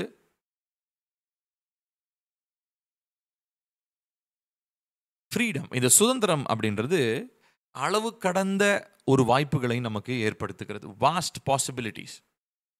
ஸோ இந்த சுதந்திரம் கர்த்தர் நமக்கு கொடுத்துருக்கிறாரு. மனுஷனுக்கு, எல்லா மனுஷனுக்கும் இந்த சுதந்திரம் இருக்குது. இதை பயன்படுத்தி இன்னைக்கு என்னென்னலாம் பண்ணலாம். அன்றைக்கு ஒரு சின்ன எக்ஸாம்பிள் சொல்கிறேன். பாபேல் கோபுரம் இல்லையா, அன்னைக்கு இருந்த பாசிபிலிட்டியில், அன்னைக்கு அவங்க கையில் இருந்ததான டெக்னாலஜியை வச்சு, டெக்னாலஜின்னு சொல்ல முடியாது, வசதியை வைத்து அவங்க என்ன பண்ணாங்க, அவங்க சும்மா வெறும் மண்ணில் கட்டிக்கிட்டு இருந்ததெல்லாம் செங்கலாக மாற்றி நல்ல ஒரு ஸ்ட்ராங் பில்டிங்காக வானத்தை தொடுகிற அளவுக்கு ஒரு கட்டடத்தை அவங்க செய்ய ஆரம்பிக்கிறாங்க. ஸோ இதற்கு எது அடித்தளமாக இருந்தது? அவங்களுக்குள்ள கர்த்தர் கொடுத்த சுதந்திரம். So it is there freedom. They can do anything they wish. அவர்கள் என்ன செய்யணும்னு நினைக்கிறாங்களோ அதை செய்யலாம். ஆனால் அவங்களோட இன்டென்ஷன் என்ன நல்லா புரிஞ்சுக்கணும். அப்போது கர்த்தர் ஒரு பாசிபிலிட்டி கொடுக்குறாரு. ஒரு ஒரு வாஸ்ட் பாசிபிலிட்டி ஃப்ரீடமில் இருக்குது. சுதந்திரத்தில் நம்ம என்ன வேணால் செய்யலாம்.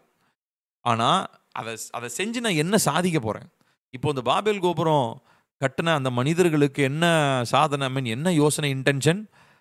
வானத்தை தொடுகிற அளவுக்கு கிட்டத்தட்ட அவங்களுக்குள்ள லூசிஃபருக்குள்ள இருந்த அந்த பெருமை தான் அவங்களுக்குள்ள இருந்திருக்கு.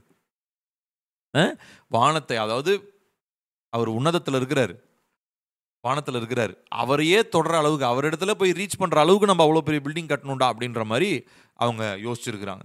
இப்போ அவங்களுடைய இன்டென்ஷன் என்ன அப்படின்னா, தேவனுக்கு நிகராகணும். லூசிஃபருக்கு என்ன இன்டென்ஷன் இருந்தது இல்லைங்களா? உன்னதமானவருக்கு நிகராக நான் போவேன், அவர் சிங்காசனத்தில் உட்காரவேன்லாம் யோசிச்சான் பார்த்தீங்களா? அதே மாதிரி இன்டென்ஷன் தான். ஸோ இங்கே அதுதான் நான் சொல்ல வரேன். ஃப்ரீடம், சுதந்திரம் கர்த்தர் ஒன்று கொடுக்கும்போது நமக்கு நிறைய அதுக்கு என்ன வேணால் செய்யலாம். இப்போ அதே அந்த கூட்டம், அந்த பாபேல் கோபுரத்தை கட்டும்படி எழுமுன கூட்டம் வேற ஏதாவது செஞ்சுருக்கலாம், பிரயோஜனமான காரியங்களை செஞ்சுருக்கலாம். ஆனால் அவங்க என்ன பண்ணுறாங்க, தேவனுக்கு நிகரான ஒரு காரியம், தேவனோடு கூட தங்களை ஒப்பிடும்படியாக உன்னதமானவரை போய் ரீச் பண்ணும்படியாக அவங்க என்ன பண்ணுறாங்க, ஒரு காரியத்தை அவங்க செய்கிறாங்க. ஸோ இன்னைக்கு இருக்கக்கூடிய ஃப்ரீடமில், வாஸ்ட் பாசிபிலிட்டிஸில், அவ்வளோ பெரிதான ஒரு வாய்ப்புகள் இருக்கிற சூழ்நிலையில் இன்னைக்கு ஏஐ, இன்னைக்கு இருக்கக்கூடிய ஒரு பெரிய விஷயம் ஏஐ, ஆர்டிஃபிஷியல் இன்டெலிஜென்ஸ். ஏஐயில் என்னென்னலாம் சாதிக்கிறாங்க, என்னென்னலாம் பண்ணுறோம். நம்ம கையில் இருக்கிற வாட்ஸ்அப் இருக்கு இல்லையா, உங்கள் வாட்ஸ்அப்பில் மெட்டான்னு ஒன்று இருக்கும், கீழே மெட்டான்னு ஒரு சேட் இருக்கும் பாருங்கள். அந்த ப்ளூ அண்ட் பர்பிள் கலரில் ஒரு ரிங் மாதிரி இருக்கும். நீங்கள் அதை கிளிக் பண்ணி நம்ம என்ன கேட்டாலும் அது பதில் சொல்லுது, என்ன கேட்டாலும் பதில் சொல்லுது. இப்போ அந்த ஏஐ மூலமாக இன்னைக்கு மனுஷன் என்ன செய்யலாம், அதுதான். ஸோ ஃப்ரீடம் கர்த்தர் கொடுத்துட்டாரு, நமக்கு ஒரு பாசிபிலிட்டி இருக்குது, என்ன வேணால் செய்யலாம். ஆனால் இந்த ஏஐயில் இன்னைக்கு நம்ம அடுத்த காலகட்டத்துக்குள்ளே ஏஐ எதுக்குள்ளே போகுது அப்படின்னு சொன்னால், மொத்த உலகத்தையும் கண்ட்ரோல் பண்ணக்கூடிய அளவுக்கு, கட்டுப்படுத்தக்கூடிய அளவுக்கு ஒரு ஒரு சூழ்நிலைக்குள்ளாக ஏஐ உருவாக்கப்பட்டு கொண்டு இருக்கிறது. சரிங்களா? இது யாருங்க உருவாக்குவாங்க அப்படின்னா, நம்ம தான் உருவாக்குறோம். ஏஐ யாரும் அதாவது ஏஐனுடைய ஸ்டார்டிங்கை தான் உருவாக்குவாங்க. ஏஐனுடைய கோடிங் தான், பேசிக் கோடிங் தான் இருக்கும். நான் ஏஐ கிளாஸ் எடுக்க விரும்பல, பட் நான் உங்களுக்கு சொல்கிறேன், எக்ஸ்பிளைன் பண்ணுறேன். ஏஐ எப்படி தெரியுங்களா வளருது? நம்ம என்ன இன்புட் கொடுக்குறோமோ, நம்ம என்ன கேள்வி கேட்குறோமோ, அந்த கேள்வியை வச்சு தான் அது வளருதே. ஸோ அப்போது மனுஷனுடைய இருதயம் சரியாக இருந்துச்சுன்னு வச்சுக்கோங்களேன், என்னுடைய இருதயத்தினுடைய காரியம் சரியாக இருந்துச்சுன்னா எனக்கு அதை ரெஸ்பான்ஸ் பண்ணுறதும் கரெக்டாக இருக்கும். என் இருதயத்தில் தீமை இருந்துச்சுன்னா அதை ரெஸ்பாண்ட் பண்ணுறதும் தீமையாக தான் ரெஸ்பாண்ட் பண்ணும். நான் சொல்கிறது உங்களுக்கு புரியுது? பேசிக்கலி அது கண்ணாடி மாதிரி. ஆனால் என்ன சொல்கிறத கேட்குற கேள்வி, இப்போ நான் ஒரு காரியத்தை சொல்கிறேன், இன்னொருத்தர் ஒரு காரியத்தை சொல்கிறார், இது எல்லாத்தையும் அது வாங்கி அதிலிருந்து ஒரு தகவலை சேகரித்து அது வளருது. அதுக்கப்புறம் இந்த மாதிரி தான் அது வளருது. நான் சொல்கிறது புரியுதுங்களா? ஒவ்வொரு மனுஷங்கிட்டிருந்து வர்ற தகவல்களை பெற்று அது வளர்ந்து கொண்டே இருக்குது. அப்போ மனுஷன்கிட்டருந்து வர்ற தகவல்கள்லாம் எப்படி இருக்கும்? எல்லாமே கரெக்டாக இருக்குன்னு சொல்ல முடியுமா? வாய்ப்பே இல்லை. எவ்வளோ தீமையான தகவல்கள் இன்டர்நெட்டில் பரவி கொண்டே இருக்கிறது இல்லையா? ஸோ அதையும் என்ன பண்ணுது, அது வாங்கிட்டு தான் இருக்குது. ஸோ அதுலேயும் அது என்ன ஆகுது, பெருகுது. அப்போது பாசிபிலிட்டிஸ் ரொம்ப அதிகம், வாய்ப்புகள் ரொம்ப அதிகம். ஆனால் இதை நம்ம எப்படி பயன்படுத்த போகிறோம்?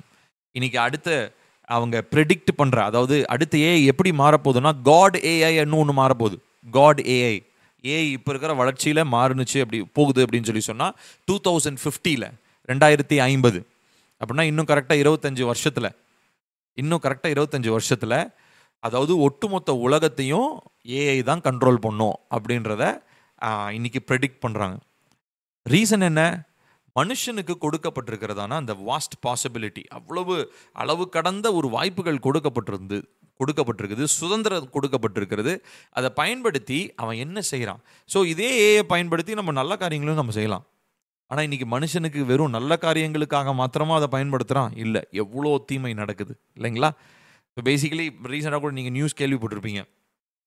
ஒரு மனுஷன் ரொம்ப தனிமையாக இருக்கிறனால ஏஐ கூட பேசி பேசி கடைசியாக அவனுடைய தனிமைக்கு ஏஐ ஒரு தீர்வு சொல்லி தூக்கு மாட்டிக்கோ அப்படின்னு சொல்லி அவன் தூக்கு மாட்டி செத்து போயிட்டான். ஸோ அதுக்கு ஏஐ மேலே போய் நம்ம என்ன கேஸாக போட முடியும்?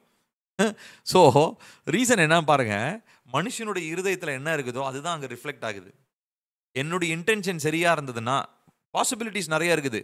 சுதந்திரத்தை கர்த்தர் கொடுத்துருக்கிறாரு. இந்த சுதந்திரத்தை பயன்படுத்தி பொறுப்புள்ள மனுஷனா நான் அதை பயன்படுத்தினேன்னா அது பிரயோஜனத்திற்காக நான் பயன்படுத்தலாம். ஆனால் 100 பேர் அதை தேவையில்லாத காரியங்களுக்கு தான் பயன்படுத்துவாங்க. ஸோ அப்போ என்ன ஆகுது? தேவையில்லாத குப்பையினால தான் அது வளர்ந்துக்கிட்டு இருக்குது. அப்போ என்ன ஆகுது? ஒரு நாள் திடீரென்று அது எப்போ இந்த மேபி அவங்க ப்ரெடிக்ட் பண்ணுற மாதிரி 2050 வருதானான்லாம் தெரியல. பட் அதுக்குள்ளே ஆண்டவராகிய இயேசு கிறிஸ்து சீக்கிரம் வந்துருவார்னு நான் நினைக்கிறேன். சரி, இப்போ பாருங்கள், இந்த இடத்துல நம்ம பார்க்குறோம் கர்த்தர் என்ன பண்ணுறார் அப்படின்னு சொல்லி சொன்னால், மனுஷனுக்கு ஒரு பெரிய ஒரு வாய்ப்பை ஏற்படுத்தி, ஒரு பெரிய பாசிபிலிட்டி ஏற்படுத்தி, உனக்கு இருக்கிற சுதந்திரத்தில் நீ என்ன வேணால் பண்ணுப்பா அப்படின்ற சொல்லி ஒரு இது கொடுக்குறாரு. ஆனால் அவனுங்க அதை பயன்படுத்தி பாபேல் கோபுரத்தை கட்டுறாங்க. அதுவும் பாபேல் கோபுரத்தினுடைய இன்டென்ஷன் என்ன, நோக்கம் என்ன? வானத்தை தொடணும். அதாவது கிட்டத்தட்ட காடு கிட்ட போய் ரீச் ஆகணும். ஒரு வானத்தில் தானே அவர் என்ன நம்மளை ஏதேன் தோட்டத்திலேருந்து துரத்துறது, நம்ம அவரை போய் தொடுவோம்யா அப்படின்ற மாதிரி ஒரு ஒரு ஒரு ஒரு ஒரு எண்ணம் இருந்திருக்கும்னு நினைக்கிறேன். ஸோ அப்போது என்ன பண்ணுறாரு? கர்த்தர் இறங்கி அந்த காரியத்தை வாய்க்க பண்ணாமல் சிதறடிக்கிறார் அப்படின்னு சொல்லி நம்ம பார்க்குறோம். ஸோ கண்டிப்பாக அந்த காடியெல்லாம் எப்படி வரும்னு தெரில. மேபி அவ்வளோ 2050 இல்லாமல் இன்னும் 5 வருஷத்தில் வந்தாலும் கண்டிப்பாக கர்த்தர் அது எப்படி சிதறடிக்கணும்னு நல்லா தேவனுக்கு நல்லா தெரியும். ஆக்சுவலி இன்னொரு காரியத்தையும் நான் உங்களுக்கு ஞாபகப்படுத்த விரும்புகிறேன். ஒரு 3-4 இயர்ஸ் பேக் ஒரு குறிப்பிட்ட ஒரு ஊழியக்காரரும் சரி, இன்னும் நிறையா சயின்டிஃபிக்கான காரியங்களையும் ஒரு காரியத்தை அவங்க சொன்னாங்க. சூரியன்லேருந்து ஒரு சூரிய புயல், ஹீட் வேவ் அப்படின்னு ஒன்று சீக்கிரத்தில் பூமி மேலே வரப்போகுது அப்படின்னு சொல்லி ஒரு செய்தியை ஒன்று தீர்க்கதரிசனமாக ஒரு ஊழியக்காரர் சொன்னாங்க. 2-3 ஊழியக்காரங்க சொல்லியிருக்காங்க. அதை அறிவியல் பூர்வமாகவும் அதை கணித்து கொண்டு இருக்கிறாங்க, வர்றதுக்கான ஒரு வாய்ப்பு இருக்குது. ஸோ இந்த ஹீட் வேவ், இந்த இந்த இந்த தன்மை, அதாவது இந்த சூரிய புயல் வரும்போது என்ன நடக்கும் அப்படின்னு சொல்லி பார்த்தீங்கன்னா, மனுஷங்களுக்கு பாதிப்பு இருக்கும் கண்டிப்பாக. அதில் ரொம்ப முக்கியமாக பாதிக்கப்படக்கூடிய விஷயம் என்னென்னா இன்டர்நெட். இப்போ இந்த இன்டர்நெட் அப்படின்ற ஒரு விஷயத்தை பாதிக்கப்பட்டுச்சுன்னா யோசிச்சு பாருங்கள், எவ்வளோ உலகம் எப்படி அதாவது நான் நினைக்கிறேன் நம்ம கோவிடில் வந்த லாக்டவுனை விட இன்னும் மோசமானதாக அது இருக்கும். அந்த ஹீட் வேவ் மட்டும் வந்துச்சுன்னா, கோவிடில் என்ன நடந்ததோ, கோவிடில் எப்படி எல்லாம் உலகமே அமைதியில் வீட்டுக்குள்ளெல்லாம் போனோமோ அதை விட இன்னும் கொடுமையான காரியம் நடக்கும். அப்போனாச்சும் வீட்டில் உட்காந்து என்ன பண்ணிட்டு இருந்தோம்? வேலை செஞ்சுட்டு இருந்தோம். ஒர்க் ஃப்ரம் ஹோம் பண்ணாங்க, சம்பளம் நமக்கு அக்கௌண்ட்டுக்கு வந்துச்சு, ஏதாவது பண்ணோம், அதுவுமே போயிடும். ரொம்ப மோசமான ஒரு நிலை அது. ஆனால் அது என்னைக்கு வரப்போகுது, கர்த்தர் அதை என்னைக்கு பூமியின் மேலே அதை அனுமதிக்க போகிறாரு, அதுக்கு முன்னாடி ஒரு வருகை இருக்க போதா, அதெல்லாம் எதுவுமே நமக்கு தெரியாது. ஆனால் நம்ம ரொம்ப ஆயத்தத்தோடு நம்ம இருக்கணும். ஸோ அது மட்டும் வந்துச்சு அப்படின்னா உண்மையாலுமே அது ஒரு பெரிய ஒரு அழிவாக இருக்கும். அதாவது அஃப்கோர்ஸ் தேவன் நெருப்பினால் உலகத்தை அழிக்க போகிறார், அதெல்லாம் ஒரு பக்கம் இருந்தாலும் அதுக்கு முன்னாடி இந்த ஹீட் வேவ் அப்படின்றது சூரியனிலிருந்து நேரடியாக வரக்கூடிய அந்த சூரிய அந்த கதிர்வீச்சினுடைய தாக்கம், அது இன்டர்நெட்டை தான். அது அஃப்கோர்ஸ் மனிதர்களுக்கு ஆபத்தானது. நம்மனாச்சும் ரூம்குள்ளே இருந்துக்கலாம், அங்கே நிழல் கடையில் நின்றுக்கலாம். ஆனால் இது கம்ப்ளீட்டாக எதை டிஸ்மேண்டில் பண்ணுமா? இன்டர்நெட் கம்ப்ளீட்டாக இணையதளத்தை அதை அழித்து விடும் அப்படின்னு சொல்லி ஒரு பெரிய ஒரு கணிப்பு ஒன்று இருக்கிறது. அது தீர்க்கதரிசனமாக ஒரு சிலர் சொல்லியிருக்கிறாங்க. ஸோ அது கர்த்தருக்கு தான் வெடிச்சோம். அது என்னைக்கு நடக்க போகுது, அதுக்கு முன்னாடி கர்த்தர் நம்மளை அழைத்து கொண்டு போவாரா, இல்லை அதுலேயும் நம்ம இருக்கணுமா அப்படின்றலாம் தேவனுக்கு தான் தெரியும். ஸோ நான் எதுக்காக நான் சொல்கிறேன் அப்படின்னா, இந்த மாதிரி ஒரு பெரிய அதாவது மனுஷன் இந்த சுதந்திரத்தை பயன்படுத்தி அவன் அப்படியே அந்த பெரிய பாசிபிலிட்டிஸில் வளரணும்னு நினைக்கும் போது அவனுடைய இன்டென்ஷன் அதாவது தேவனுக்கு மேலான ஒரு நிலை, அதாவது தேவனுக்கு நிகரான ஒரு நிலைமைக்கு போவான் அப்படின்னு நினைக்கிறான் பார்த்தீங்களா மனுஷன். அந்த டைமில் அவர் கீழே தள்ளுறாரு. ஸோ இங்கே பாபேல் கோபுரமும் அப்படி தான். கீழேருந்து கட்டும்போது ஆண்டவர் ஒன்றும் பண்ணல, மேலே போய் வானலாவிய இடத்துக்கு அவங்க போகும்போது கர்த்தர் இறங்கி சிதறடிக்கிறார். அதே மாதிரி தான் நான் நினைக்கிறேன். இந்த ஏஐலாம் ரொம்ப வளர்ந்து அப்படியே ஒரு உச்சத்துக்கு போகும்போது கண்டிப்பாக ஆண்டவர் அதை அனுமதிப்பாருன்னு தான் நான் என்னுடைய ஒரு யோசனையாக இருக்குது. ஸோ நான் இது எதுக்காக சொல்ல வரேன் அப்படின்னா, கர்த்தர் இந்த சுதந்திரத்தை நமக்கு கொடுத்துருக்கிறார். இதில் நிறைய காரியங்களை செய்யலாம். ஸோ பிரயோஜனமாக ராஜ்யத்திற்காக நம்ம என்ன செய்கிறோம், அதை நம்ம இந்த நாளில் நாம் சிந்தித்து பார்க்கணும். சரிங்களா? நான் தான் போட்டிருக்கேன் பாருங்க. அப்போது அந்த மனிதனுடைய சுதந்திரம் எப்போ பறிக்கப்படுகிறது, எப்போ அது பொறுப்பு இல்லாதவனா எப்போ மாறுறான், அவன் தன்னை தேவனுக்கு நிகராக மாற்றிக்கொள்ளும் பொழுது, தேவனுக்கு நிகராக இல்லை தேவனிடத்தில் போகும்படியாக, அதாவது தேவனிடத்தில் போகும்படியானா, அதாவது மரித்து பரலோகத்துக்கு போகிறதோ மகிமையின் இடத்துல போகணும் அதை பற்றி சொல்ல, லிட்ரலாகவே ரீச்சிங் ஹெவன். இப்போ பாபேல் கோபுரம் கட்டின கதை மாதிரி அந்த மாதிரி போகும்பொழுது கர்த்தர் நிச்சயமாக குறுக்கிட்டு கிரியை செய்வார் அப்படின்றத நம்ம பார்க்குறோம். ஸோ அதிலிருந்து என்ன நடக்குது, அந்த இடத்துல சிதறடிக்கப்படும் பொழுது அந்த சுதந்திரம் பயன்படாமல் அது போகிறது. அங்கேருந்து தான் என்ன நடக்குது, இக்னரன்ஸ், அறியாமையும் பாவமும் மனிதனுக்குள்ளாக அதிகமாக பரவ ஆரம்பிக்கிறது. சரிங்களா? அடுத்து 4வது நாம் பார்க்கிறது, இந்த சுதந்திரம் இருக்கும் பொழுது அது நம்முடைய செயல்பாட்டு, கவர்மெண்ட்டுன்னு சொன்னால் வெறும் நான் அரசாங்கத்தை நான் சொல்லலை, அதாவது நம்முடைய குடும்ப செயல்பாடு, சபையினுடைய செயல்பாடு, தனி மனித ஒழுக்கம், ஈவன் நம்முடைய அரசாங்கம், இது எல்லாத்துலேயுமே எந்த அளவுக்கு நம்ம பொறுப்புள்ளவர்களாக நம்ம இருக்கிறோம். இப்போ உதாரணத்திற்கு எலெக்ஷன் நடக்குது, அடுத்த வருஷம் நமக்கு ஸ்டேட் எலெக்ஷன் நமக்கு நடக்க போகுது. அந்த எலெக்ஷனில் வந்து ஓட்டு போடணுன்றது எல்லாருடைய பொறுப்பு. கரெக்டாக? ஃப்ரீடம் இருக்குது. நான் யாருக்கு வேணால் நான் ஓட்டு போடலாம், ஆனால் ஓட்டு போடணுன்றது என்னுடைய ரெஸ்பான்சிபிலிட்டி. ஆனால் யாருக்கு ஓட்டு போடணுன்றது என்னுடைய சாய்ஸ். நான் சொல்கிறது புரியுதுங்களா உங்களுக்கு? ஸோ இதுதான். ஸோ இந்த மாதிரி இது நான் வந்து கவர்மெண்ட் எலெக்ஷனுக்கு சொல்கிறேன். அந்த மாதிரி எல்லா காரியத்துலேயுமே ஃப்ரீடமும் இருக்குது, நமக்கு பொறுப்பும் இருக்குது. பொறுப்புள்ளவங்களா நம்ம அதை பண்ணணும். ஆனால் நம்ம சரியான விதத்தில் அதை தெரிந்தெடுத்து அந்த ஃப்ரீடமை நம்ம யூஸ் பண்ணணும். சரிங்களா? ஸோ இன்னைக்கு நம்ம பார்க்கும்போது இந்த ஃப்ரீடமை வந்து, அதாவது மென்டல், அதாவது நம்ம நினைவு சம்பந்தமான காரியங்கள், அடுத்தது ஃபிசிக்கலாக நான் என்ன வேணால் செய்யலாம், ஆனால் எனக்கு பொறுப்பு இருக்குது. அதே மாதிரி எமோஷ்னலாக நான் எப்படி வேணால் எமோஷ்னல் ஆகலாம், ஆனால் எனக்கு ஒரு பொறுப்பு இருக்குது. அடுத்ததாக மத ரீதியாக ரிலீஜியஸாக இன்னைக்கு நிறைய பேர் இது எல்லாத்துக்குமே அடிமைகளாக இருக்கிறாங்க. ரிலீஜியஸ் ஸ்லேவ்ஸ், மதத்திற்கு அடிமையாக இருப்பாங்க. நிறைய பேர் பார்த்தீங்கன்னா கிறிஸ்டியானிட்டிக்கு அடிமையாக இருப்பாங்க. பார்த்துருக்குறீங்களா? ரொம்ப தப்பு அது.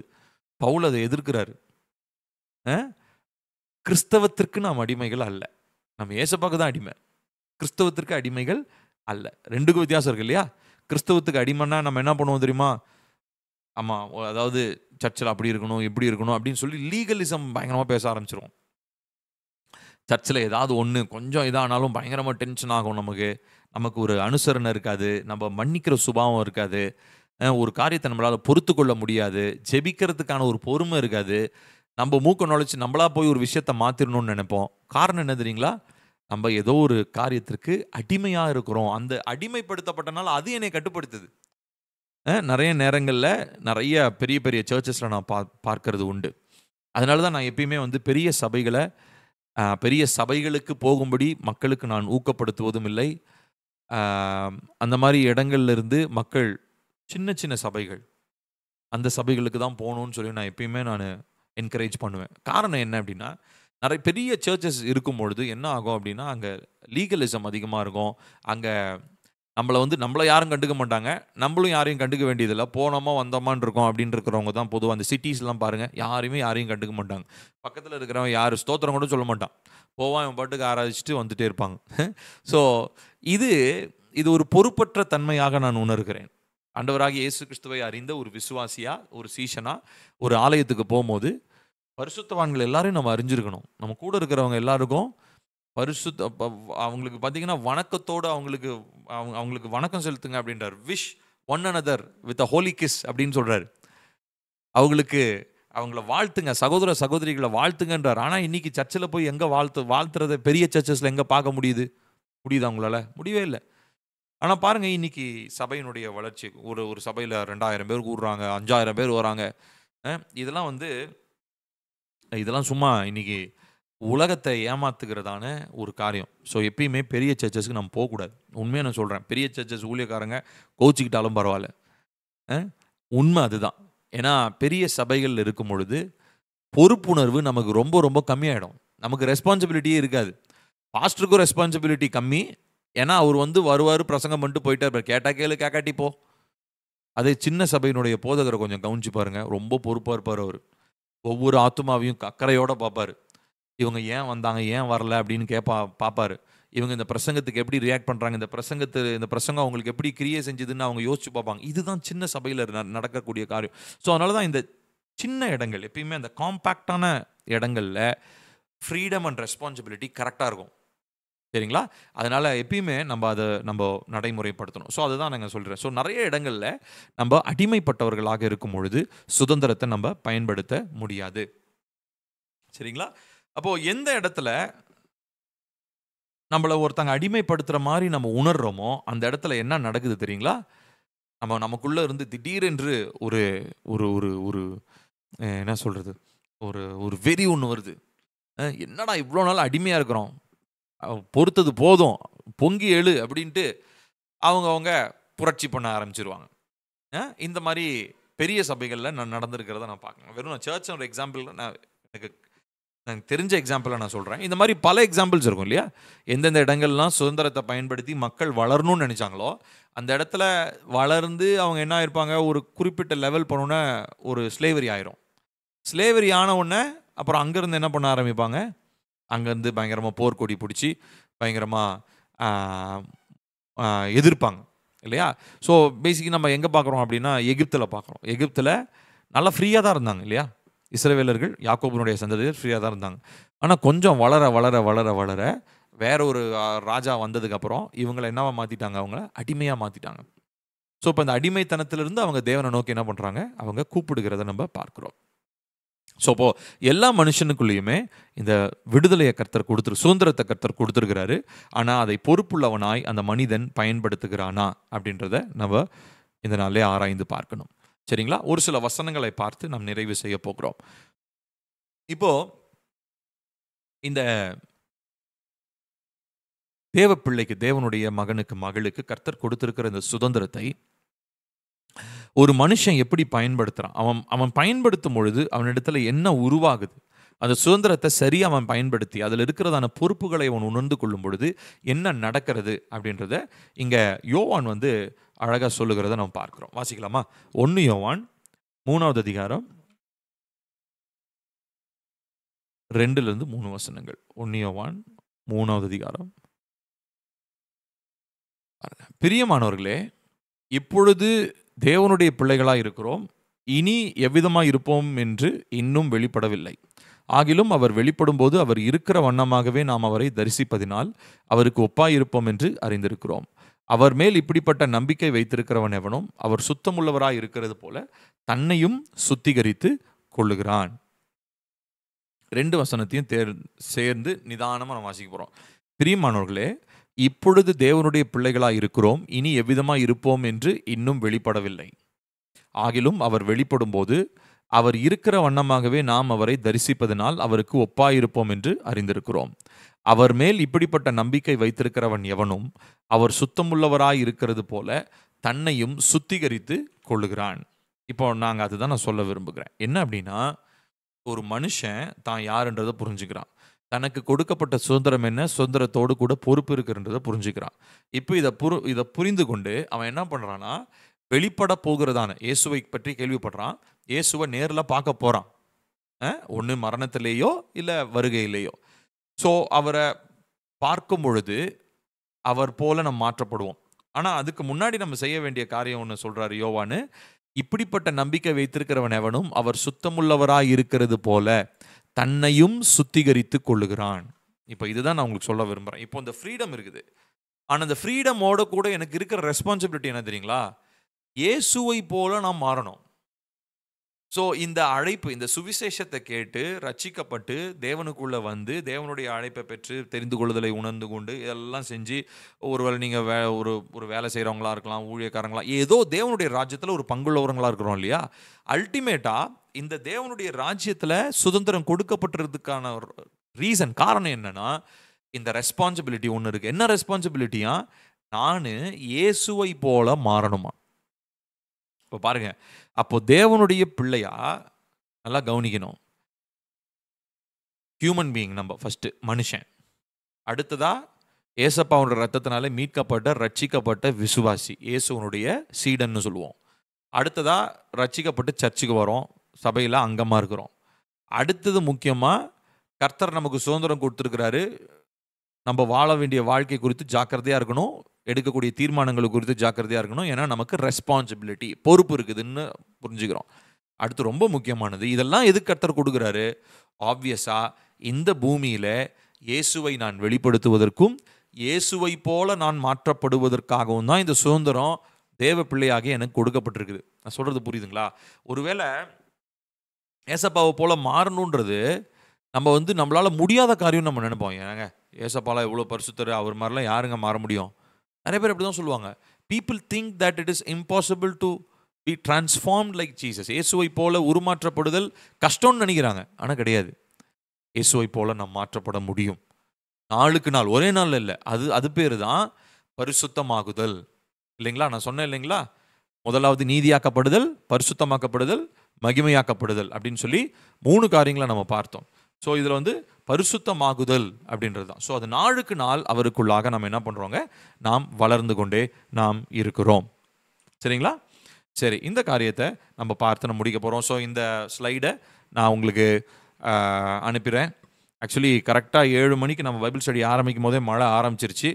இருந்தாலும் அப்படியே மனசுக்குள்ளேயே ஜோம் பண்ணிட்டே, ஏசப்பா இடியெலாம் எதுவும் இடிக்கக்கூடாதுன்னு சொல்லிட்டு ஜோம் பண்ணிட்டே இந்த பைபிள் ஸ்டடியை முடிக்க போகிறோம். ஸோ இப்போ நம்ம ஜெபித்தனை முடிக்க போகிறோம். கரெக்டாக மழை ஈவினிங் ஆனால் வந்துடுது. இப்பயும் மழை பெஞ்சிட்டு தான் இருக்குது. ஆண்டவர் கிருபையில் நமக்கு ஆண்டவர் நம்மை காத்து கொண்டு இருக்கிறார். சரி, ஜெபிக்கலாமா? அன்பு மிரக்குமுள்ள நல்ல தகப்பனே, கிருபையானது நல்ல இரவு வேலைக்காக நன்றி. இந்த நாளில் நீங்கள் எங்களோடு கூட பேசுனீங்க. உங்களுடைய வார்த்தையினாலே எங்களுக்கு தெளிவுபடுத்தி இருக்கிறீங்க. சத்திய வார்த்தைகளை அறிந்து கொள்ளவும், அந்த வார்த்தையினாலே விடுதலை பெறவும் கர்த்தர் எங்களுக்கு உதவி செய்யும். இந்த நாளில் விடுதலை பற்றி கற்றுக்கொண்டோம், பொறுப்பை பற்றி கற்றுக்கொண்டோம். பொறுப்புள்ளவர்களாய் நாங்கள் இருந்து இயேசுவை போல மாற்றப்பட வேண்டும் என்பதை நாங்கள் அறிந்து கொண்டோம். அந்த வார்த்தையின்படி நாங்கள் இனி வாழ கர்த்தர் எங்களுக்கு உதவி செய்வீராக. முடியும் நாம மாத்திரம் மகிமையடையட்டும். இயேசுவின் நாமத்தில் கேட்கிறோம் எங்கள் ஜீவனுள்ள நல்ல தகப்பனே. ஆமேன், ஆமேன். தேங்க்யூ. God bless you.